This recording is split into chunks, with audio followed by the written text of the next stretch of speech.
The ice cream parlor was cheerfully old-fashioned. There were red plastic swivel seats lining the front of the counter, and little Richard was wailing overhead about a girl named Sue, Tutti Frutti, O Rudy.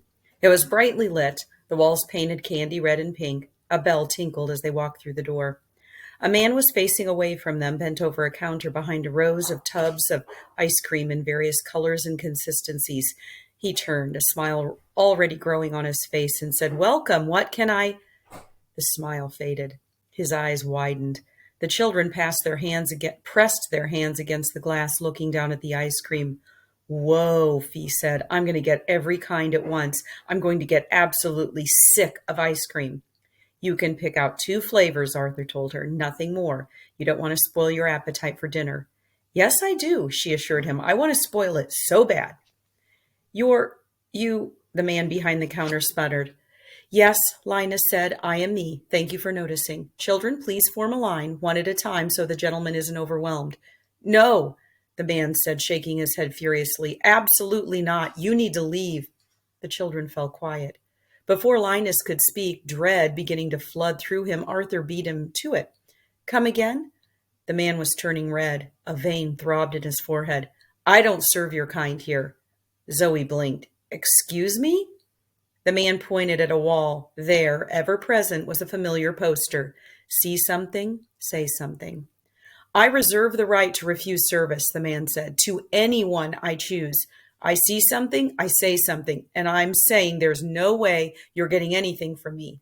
He glared at Theodore sitting on Sal's shoulder. "You aren't welcome in my shop. You aren't welcome in this village. I don't care how much we're paid to keep quiet. Go back to your damn island." "You shut your flapping mouth," Linus snapped. "You don't get to—" "I do," the man retorted, slamming his hands on the top of the counter. It echoed loudly around them, and Theodore squawked angrily as his perch suddenly vanished. The clothes Sal had been in suddenly collapsed as he shifted into a Pomeranian. Linus remembered the first time he'd done that, when Linus had first arrived on the island. It had been done out of fear. This man had scared Sal so much he turned into a dog. There was pitiful yips coming from the pile of clothes as Sal struggled to get free. Fee and Talia bent over to help him as Theodore flew over to Zoe. Chauncey moved to hide behind Linus, peeking out from around his legs, his new cap almost falling to the ground. Lucy looked down at Sal, whose front paws were caught in his shirt. Fee and Talia were whispering quietly to him, telling him it was all right, to stop moving so they could get him free. Lucy turned back toward the man behind the counter. "You shouldn't have scared my brother," he said in a flat voice. "I can make you do things. Bad things." The man opened his mouth to snarl, but was interrupted when Arthur Parnassus said, "Lucy." Linus had never heard Arthur sound the way he did right then.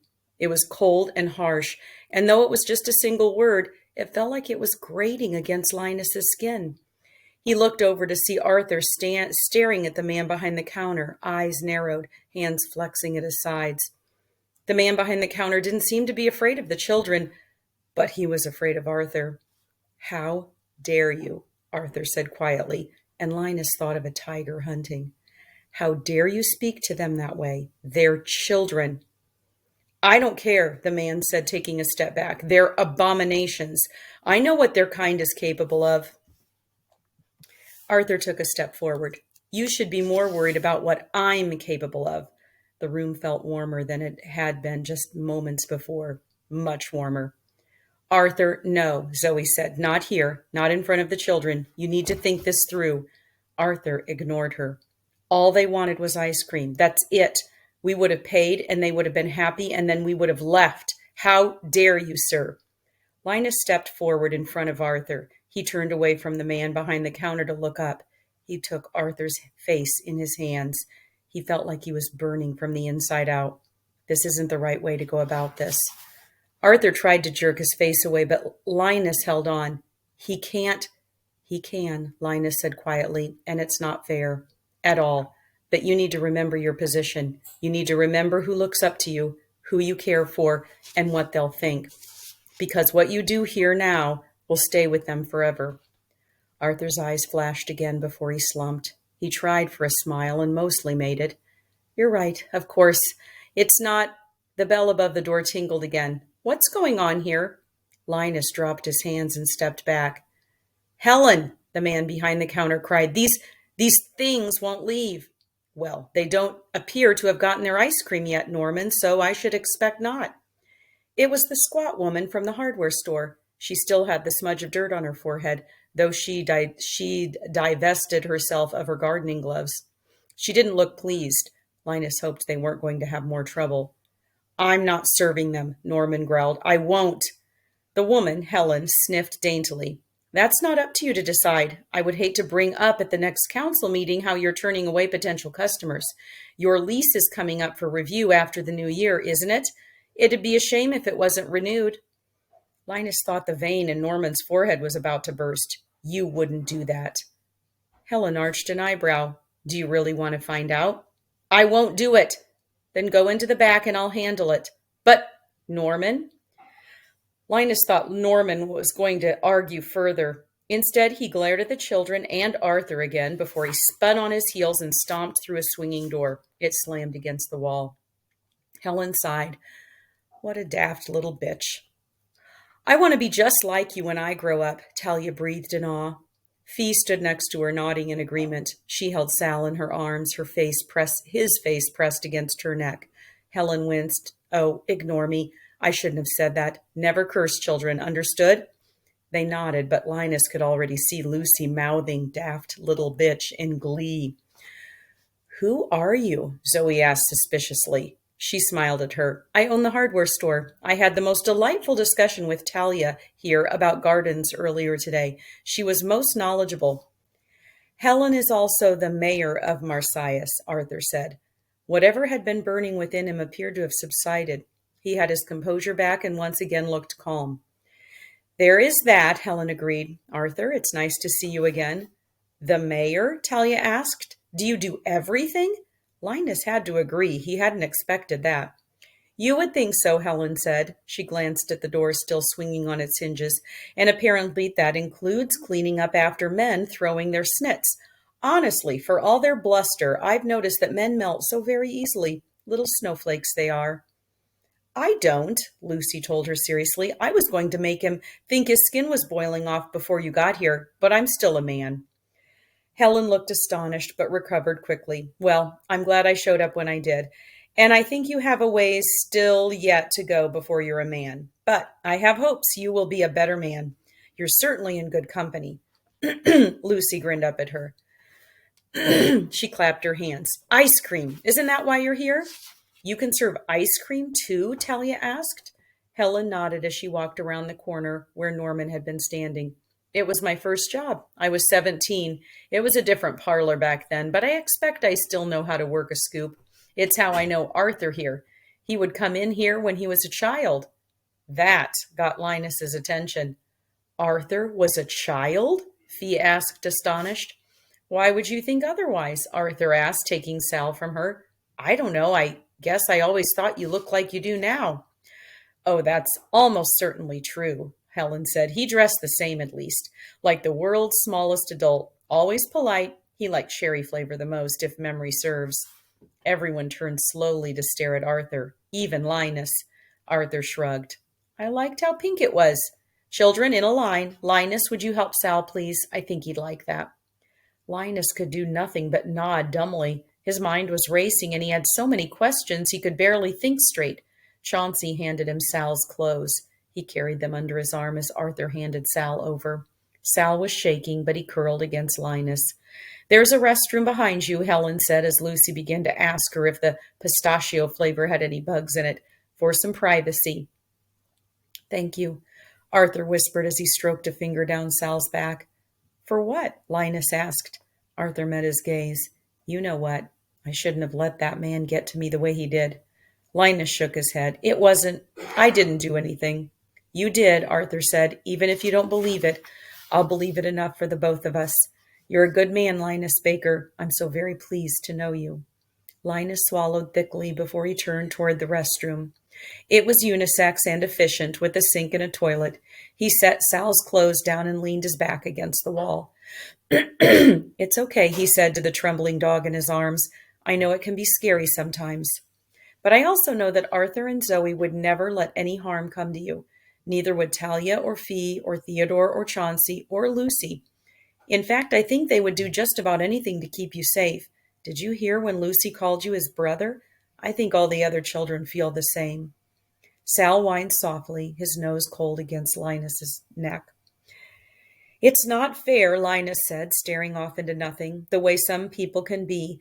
But as long as you remember to be just and kind, like I know you are, what those people think won't matter in the long run. Hate is loud, but I think you'll learn it's because it's only a few people shouting, desperate to be heard.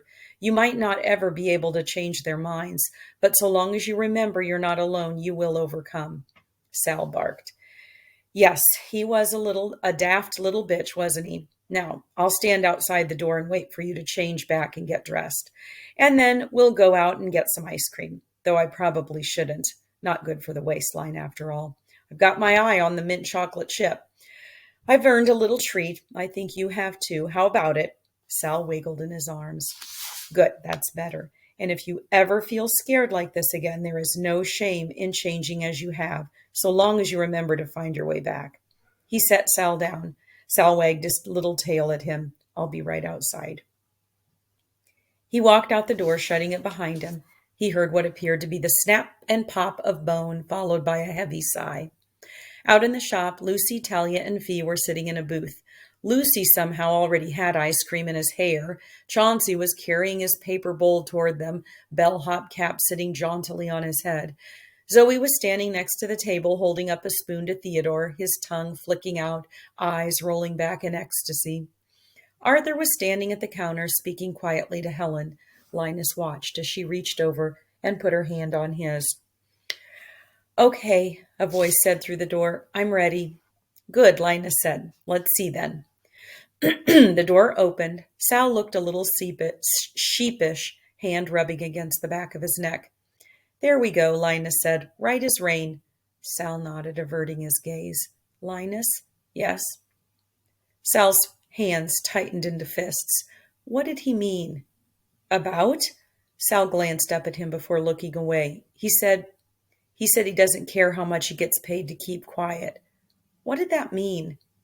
Of course, Sal had picked up on that. Linus hesitated, trying to find the right words. It's foolish, really. But you're special, the lot of you, and if the world knew how special, they might not understand. It's for your safety. Sal nodded, though he looked troubled. Hush money. Linus sighed. It would appear so, but it's not important. You let me deal with it, won't you? Let's get you fed. Helen was startled at the sight of him. She squinted at him, then back at the bathroom, then at Sal again. That was you? Sal's shoulders tightened. That's so wonderful, Helen said, just when I thought I'd seen everything. You get 3 scoops, I think. A growing boy of your size deserves it. What flavors would you like? Sal looked surprised. He glanced at Linus. Go ahead, Linus said. 3 scoops for you. He picked out his flavors carefully, voice barely above a mumble. Helen cooed over him, causing him to smile at his shoes. When she handed over the bowl, he thanked her quietly before heading toward the table. The others cheered at the sight of him, scooting over to make room. He sat next to Lucy, putting an arm over his shoulders and pulling him close. Lucy laughed and looked up at him, eyes bright. Sal's arm stayed right where it was as they ate. I was just asking Arthur here about coming to see Talia's garden, Helen told him. I hear it's quite the sight. It is very beautiful, Linus agreed. She worked hard at it. I'm sure she would like to show it off. She already thinks you walk on water. Helen laughed. I suppose. But I do have to ask, why now? She looked taken aback. Pardon? Linus, Arthur warned. Linus shook his head. No, it's a fair question. It's not as if the orphanage is anything new. Some of the children have been there for some time. You've apparently been here for some time. He looked at Ellen. Why now? Why haven't you gone there before? Why did it take seeing the children here before you came to that decision? Arthur said, I'm sorry. He's very protective. Helen held up a hand. He's right, Arthur. It's a fair question. She took a deep breath.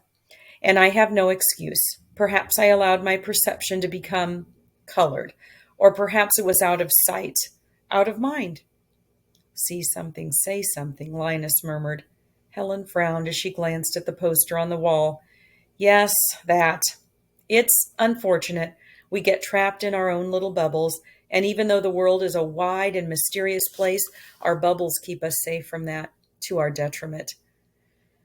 She sighed, but it's so easy because there's something soothing about routine. Day in and day out, it's always the same. When we're shaken from that, when that bubble bursts, it can be hard to understand all that we've missed. We might even fear it. Some of us even fight to try and get it back. I don't know that I would fight for it, but I did exist in a bubble. She smiled ruefully. Thank goodness you popped it. I shouldn't have had to do that, Linus said. They shouldn't have had to do that. No, they shouldn't have, and though I'm just one person, I ask for forgiveness for that. I promise that I won't allow it to happen again. She glanced over her shoulder at the door Norman had disappeared through. I'll do my best to make sure that everyone in the village understands that all of the children from the orphanage are welcome at any point. I don't know how well that'll go over, but I can be very loud when I need to be. Her eyes were twinkling. Then she added, I wouldn't want to be thrown against a wall. Linus winced. Marty? Martin, Helen said, rolling her eyes, came and told me all about it. My nephew is an idiot. J-Bone fired him as soon as he regained consciousness. I would have done the same. I won't disagree with you then. There, he hesitated. Then, do you think he's going to be a problem? At the very least, if word got out, he could see extremely upper management wanting to get involved. Perhaps they'd even summon Lucy before them. It wasn't unheard of. Linus wasn't sure if he feared for Lucy or extremely upper management more. More likely the latter, if he was being honest with himself. Oh, she said, don't worry about Martin. I'll deal with him myself. He wasn't sure he wanted to know what that would entail. Will he listen? She snorted. I oversee his trust from his parents. May they rest in peace. He'll listen. Why? He asked. Why would you do anything at all? She reached out and took his hand in hers. Change comes when people want it enough, Mr. Baker, and I do. I promise you that. It may take some time, but you'll see. Today has been a swift kick in the seat of my trousers. She squeezed her hand and let go. Now, what flavor would you like? Cherry, Linus said without thinking. She laughed. Of course you do. 2 scoops, I think. She sang a quiet song as she went to give him just that. Linus looked up to find Arthur staring at him. What? Arthur shook his head slowly. I don't know why you can't see it. See what? You. Everything you are. Linus shifted uncomfortably. It's not much, but I try with what I have. Then I shouldn't have pushed. Maybe making you all come here like I did. I should have listened to you. Arthur looked amused again. I think it all worked out. Some bumps in the road, but it's nothing we couldn't handle. Lucy didn't actually kill anyone, so I call that a win. 2 scoops of cherry, Helen announced, for each of you. It was bright pink with little bits of red fruit. On me. Oh, you don't have to, Arthur started. She waved him off. Think nothing of it. It's the least I can do. All I ask is that you let me come to the island to see that garden. Gladly, Arthur said. Whenever you'd like, you can stay for lunch. She smiled. Sounds perfect. Perhaps the week after next? I have an employee. He's on vacation this week, so it's just me. I'm sure that you and Mr. Baker here will be consummate hosts. I'm afraid it'll just be me and the children, Arthur said, picking up his ice cream. His voice had taken on a strange lilt. Linus will be leaving us a week from today. Thank you for the ice cream, Helen, and for being so kind. He turned and walked to the table. Linus frowned. He'd never seen Arthur be so dismissive before. You're leaving? Helen asked, sounding baffled. Why? Linus sighed. It's an assignment for Dicomey. My stay here was always going to be temporary. But you'll come back, won't you? Linus looked away. Why would I? After I make my recommendation, there'll be no need. My job will be done. Your job, she repeated. That's all this is to you? A job? What else would it? She reached out and took his hand again. This time her grip was firm. Don't. You can lie to yourself all you want, Mr. Baker, but don't try to lie to me. I won't stand for it. Your project? You project yourself in a certain light, but even in my shop, I could see right through the facade. The way you stood up for the children only cemented that. You know what else.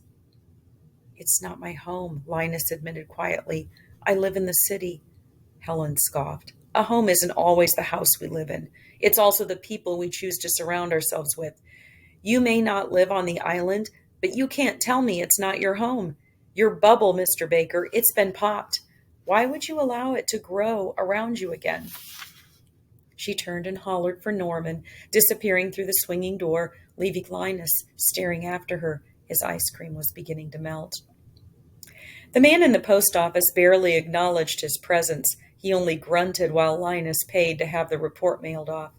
Anything for me? Linus asked, tired of this display.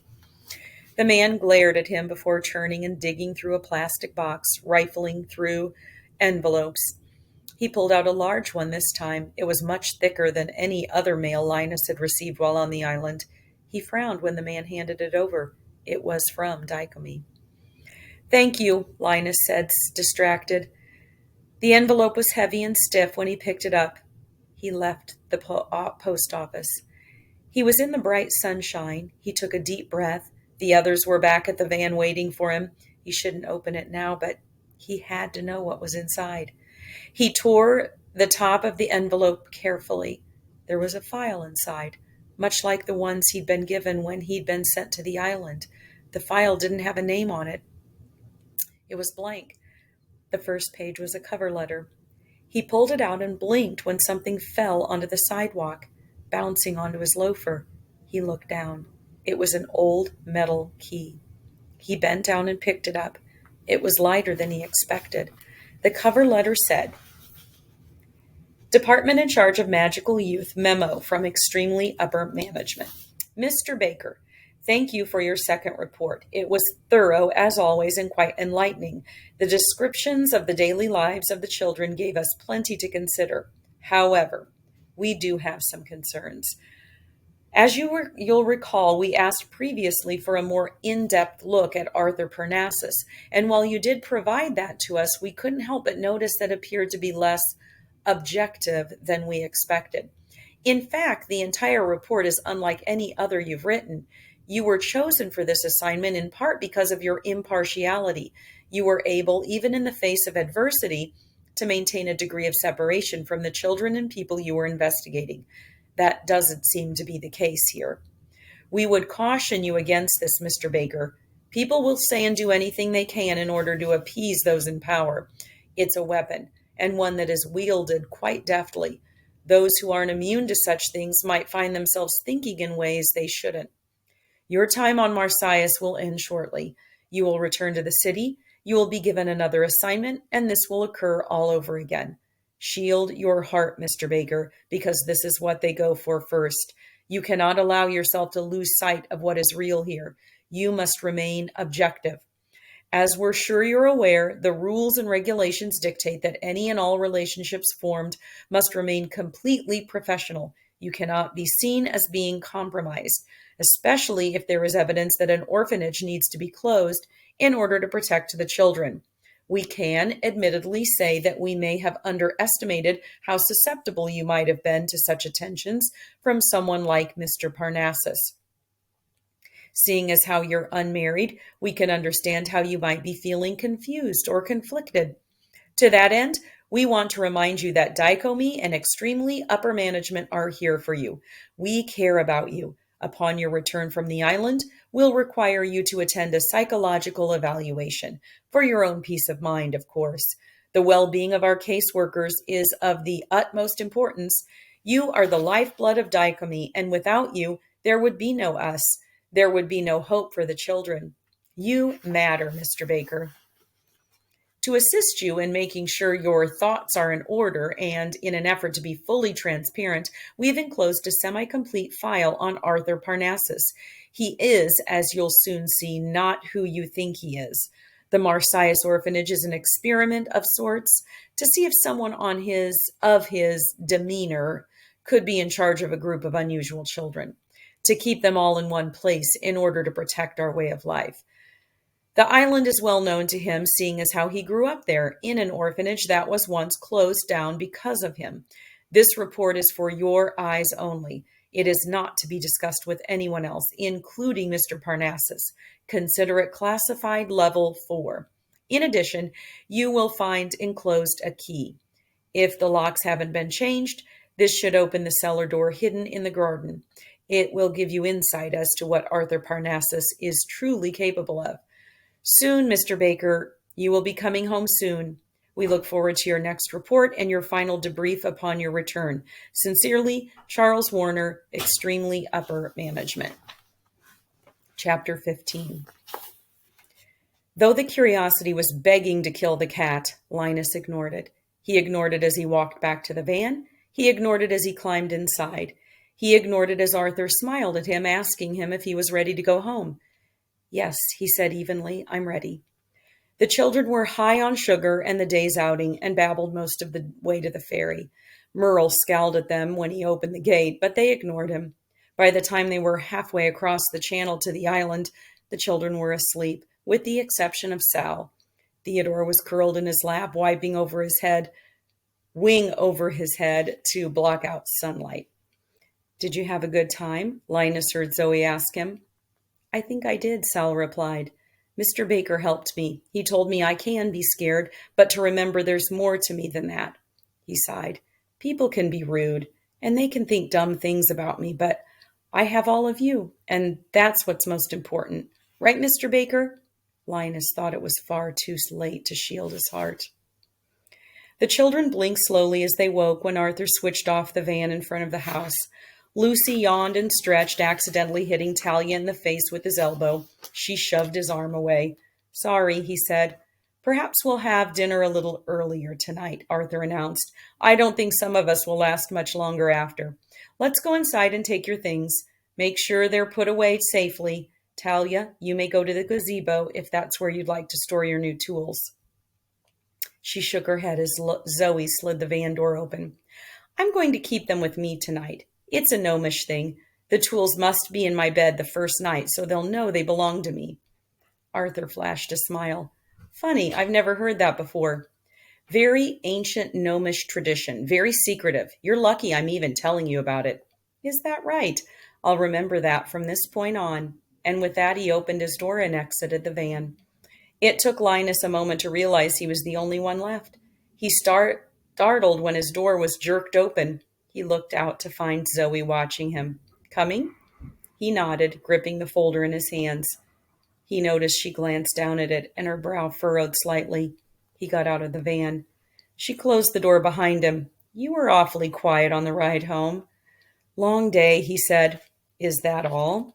He nodded. Not as young as I used to be. No, she said slowly, I don't suppose you are. Coming inside? He smiled weakly. I should check on Calliope, make sure she's fed and watered. Give me a bit of peace and quiet before dinner. Of course. I'll send one of the children to fetch you when it's time to eat. She reached out and squeezed his arm. You did well today, Linus. I don't know that we could have done this without you. Thank you. For the first time since he arrived on the island, he wondered if he was being used. It hurt more than he expected. He smiled. I don't know if that's true. She watched him for a moment, then, Are you sure you're all right? Just tired, he said. All that sunlight. I'm used to only rain. She looked as if she were going to say something more, but Fee called out to her, telling her it was her night to help with the dinner, and she had some ideas. Zoe left him standing by the van. He watched them disappear in the house. Arthur was the last. He looked over his shoulder. See you soon?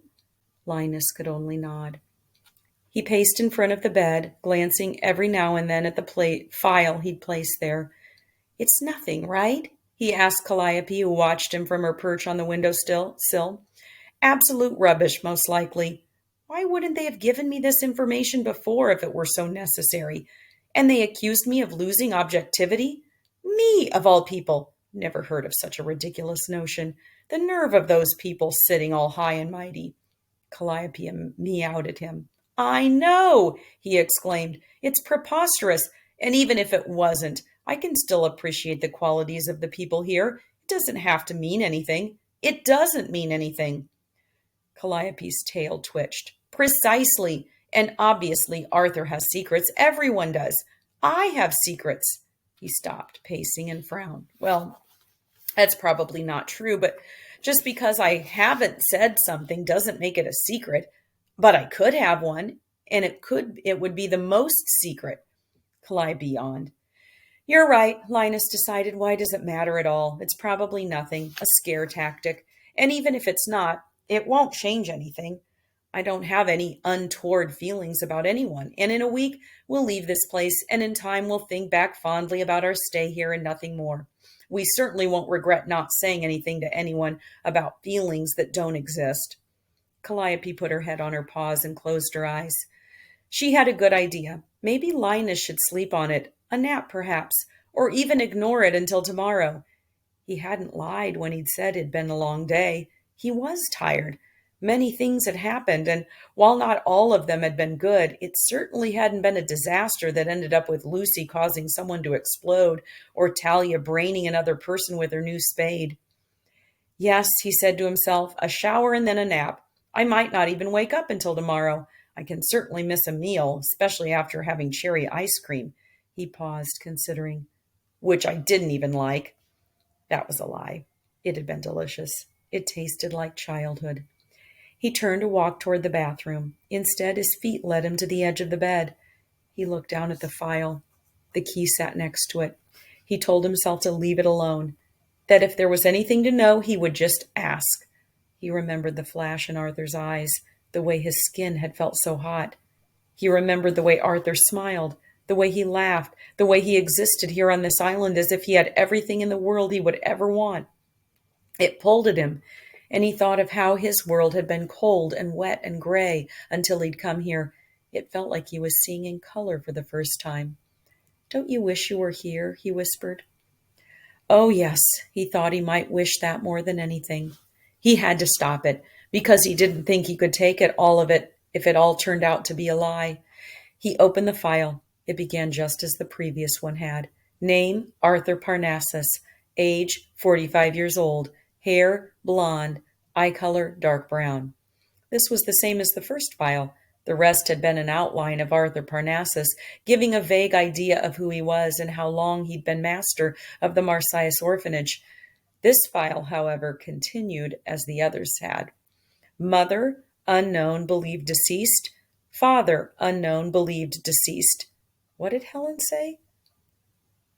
It was my first job. I was 17. It was a different parlor back then, but I expect I still know how to work a scoop. It's how I know Arthur here. He would have come in here when he was a child. And then he read the next line, the one that said, species of magical being, and everything changed. Dinner was, in a word, awkward. Aren't you hungry, Mr. Baker? Talia asked. You're not eating. Linus choked on his tongue. Everyone stared at him. He wiped his mouth with a napkin. I seem to be quite full from the ice cream. Lucy frowned. Really? But you have so much room. I ate all my ice cream and I'm still hungry. As if to prove a point, Lucy attempted to stick an entire pork chop in his mouth. He wasn't very successful. Linus smiled tightly. It is as it is. I may have so much room, as you say, but that doesn't mean I need to fill it. Theodore peered over at him, a bit of fat hanging from his mouth. You're being awfully quiet, too, Fee said, chasing a small tomato with her fork. Is it because Lucy almost killed a man today? I didn't almost kill him. I wasn't even trying very hard. If I wanted to, I could have exploded him with the power of my mind. That certainly didn't make Linus feel any better, though it didn't frighten him as much as it would have a couple of weeks ago. He wondered if this was what extremely upper management meant in their letter. Against his better judgment, he was almost charmed. That wasn't a good sign. You shouldn't kill people, Chauncey said. He had yet to remove his bellhop cap. Arthur had told him he could wear it to dinner just this once. Killing people is bad. You could go to jail. Lucy attacked his pork chop viciously. No jail could hold me. I would escape and come back here. No one would dare come after me because I could make their organs melt. We don't melt people's organs, Zoe reminded impatiently. It's not polite. Lucy sighed, through a mouthful of meat, cheeks bulging. You should eat, Sal told Linus quietly. Everyone needs to eat. And how could he refute that coming from Sal? Linus made a show of taking a bite of salad on his plate. That seemed to appease everyone. Almost everyone. Arthur was watching him from across the table.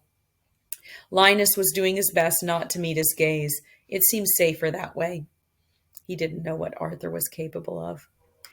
Linus begged off after dinner, saying he was more exhausted than he expected. Lucy looked a bit disappointed that Linus wouldn't be listening to the new records he'd purchased, but Linus promised him that tomorrow was a new day. "You do look a little flushed," Zoe said. "I hope you're not coming down with something." She had a strange glint in her eyes, especially seeing as how it's your last week here and all. Linus nodded. "I'm sure it's nothing." She took his plate from him, still nearly full. "Well, get some rest, Linus. We'd hate to see you sick. We need you, you know." Ah, did they? Did they really? Linus was almost to the door when Arthur said his name. He closed his eyes, hand on the doorknob. "Yes? What is it?" "If you need anything, all you have to do is ask." He thought the knob would crack under his fingers. "That's very kind of you, but there's nothing I need." Arthur placed a hand on his shoulder. "Are you sure?" Oh, how easy it would have been to turn around, to look upon the man who had twisted his heart so, the man who, in not so many words, had kept so much from him. "I'm sure," Linus whispered. The hand fell away. "Be well, Linus." He was out the door and into the night as quick as he could go. He stared at the ceiling in the dark, the comforter pulled up to his chin. Sleep was impossible. That blasted file had made sure of that. Even now, he could feel its presence underneath the mattress where he'd shoved it earlier. He didn't want Chauncey finding it if he came in to take Linus's laundry, which brought another wave crashing over him. Did they know? Did the children know about who Arthur was, about what he was? He could see it clearly in his mind, though he didn't want to. Arthur in the classroom telling the children that a man was coming from the mainland, a man who would be there to evaluate them, to investigate them, a man from the department in charge of magical youth who had the power to take this all away from them. Lucy, of course, would offer to make the intruder's skin crack from his bones. Theodore could eat what remained and then regurgitate it into a hole Talia had dug.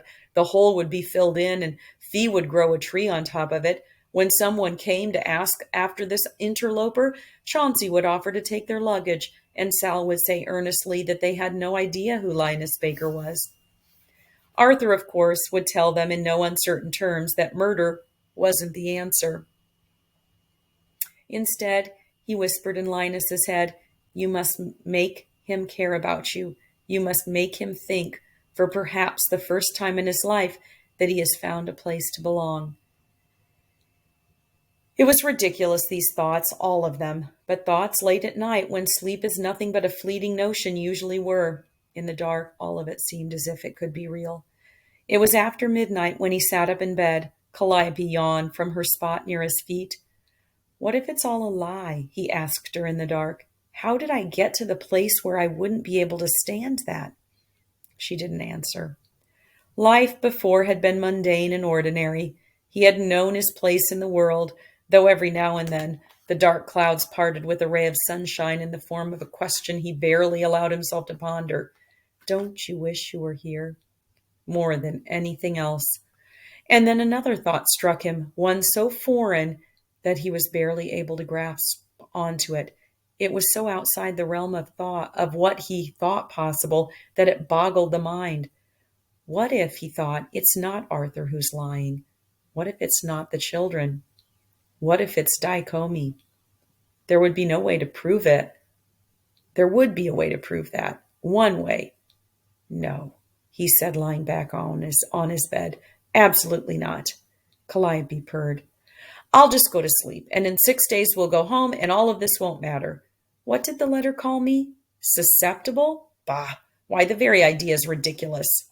He felt better. He closed his eyes and saw how Chauncey had hid under his bed the first morning, how Talia had looked sitting on the floor of a record shop with her tools, how Theodore took the buttons as if they were the greatest gift, how Fee had lifted a trembling Sal from a pile of clothes, how Lucy had cried after breaking his music, how Zoe had welcomed him into her home.